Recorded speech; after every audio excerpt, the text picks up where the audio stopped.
Busy ನಗರದಲ್ಲಿರುವ ಆದಿಚುಂಚನಗಿರಿ ಆಸ್ಪತ್ರೆ ಮತ್ತೊಂದು ಸಮಾಜ ಸೇವೆಗೆ ಮುಂದಾಗಿದೆ. ಪರಮ ಪೂಜ್ಯ ಪದ್ಮಭೂಷಣ ಶ್ರೀ ಬಾಲಗಂಗಾಧರನಾಥ ಸ್ವಾಮೀಜಿಯವರ ಆಶೀರ್ವಾದದೊಂದಿಗೆ ಜನರ ಸೇವೆಯನ್ನೇ ಜೀವನವಾಗಿಸಿಕೊಂಡಿರುವ ಪರಮ ಪೂಜ್ಯ ಜಗದ್ಗುರು ಶ್ರೀ ನಿರ್ಮಲಾನಂದನಾಥ ಮಹಾಸ್ವಾಮೀಜಿಗಳ ಹುಟ್ಟುಹಬ್ಬದ ಅಂಗವಾಗಿ ಆದಿಚುಂಚನಗಿರಿ ಆಸ್ಪತ್ರೆ ಮಹತ್ ಕಾರ್ಯ ಕೈಗೊಳ್ಳುತ್ತಿದೆ. ಆದಿಚುಂಚನಗಿರಿ ಆಸ್ಪತ್ರೆಯಲ್ಲಿ ಜುಲೈ ತಿಂಗಳ 10ನೇ ತಾರೀಕಿನಿಂದ 20ನೇ ತಾರೀಕಿನವರೆಗೂ ಉಚಿತ ಕೃತಕ ಕೈ ಮತ್ತು ಕಾಲು ಜೋಡಣಾ ಶಿಬಿರ ಹಮ್ಮಿಕೊಳ್ಳಲಾಗಿದೆ. 2023ರಲ್ಲೂ ಈ ಪುಣ್ಯದ ಕಾರ್ಯ ಕೈಗೊಳ್ಳಲಾಗಿತ್ತು.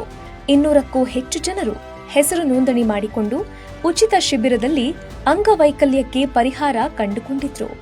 ಅಪಘಾತದಲ್ಲಿ ಕೈಕಾಲು ಕಳೆದುಕೊಂಡವರಿಂದ ಹಿಡಿದು ಹಾವು ಕಚ್ಚಿ ಕೈ ಕಳೆದುಕೊಂಡವರು ತಮ್ಮ ಹೆಸರು ನೋಂದಣಿ ಮಾಡಿಸಿಕೊಂಡಿದ್ರು. ಈ ಬಾರಿಯೂ ಅಂಗವೈಕಲ್ಯ ಆಗಿರುವವರಿಗೆ ಕೃತಕ ಕೈ ಮತ್ತು ಕಾಲುಗಳ ಅಳತೆ ಪಡೆದು ಸೂಕ್ತ ಉಪಕರಣಗಳನ್ನು ಉಚಿತವಾಗಿ ವಿತರಿಸಲಾಗುತ್ತದೆ. ಶಿಬಿರಾರ್ಥಿಗಳಿಗೆ ಮತ್ತು ಸಹಾಯಕರಿಗೆ ಊಟದ ವ್ಯವಸ್ಥೆ ಇರುತ್ತೆ.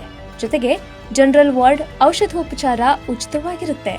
ಇಲ್ಲಿರುವ ಮೊಬೈಲ್ ಸಂಖ್ಯೆಗೆ ಸಂಪರ್ಕಿಸಿ ವಿಕಲಚೇತನರು ತಮ್ಮ ಹೆಸರು ನೋಂದಾಯಿಸಿಕೊಂಡು ಇದರ ಸದುಪಯೋಗ ಪಡೆದುಕೊಳ್ಳಿ.